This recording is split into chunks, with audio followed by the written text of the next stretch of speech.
So right over here, we got our holes all drilled out.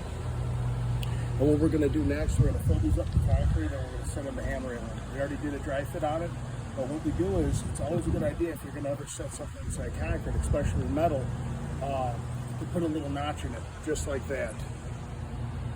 So what that allows it to do, when you set it in and you fill it up with concrete, what that allows it to do, the concrete's going to fill that up and it's going to grab that piece of metal, and it's not going to allow you, you're never going to be able to shake it a couple times and pull it out. So if you just put it in smooth with nothing inside, what happens is over time of that jiggling, you're going to be able to just pull that piece of metal straight out of there, because concrete really doesn't grab onto stuff.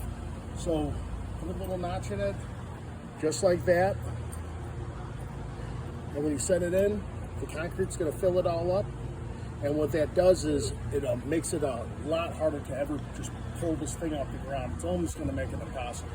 So that's a little tip. If you're ever going to set a post in concrete, give it a thread or whatever you want to call it, or you can even have a bolt that comes off it depending on what you're doing.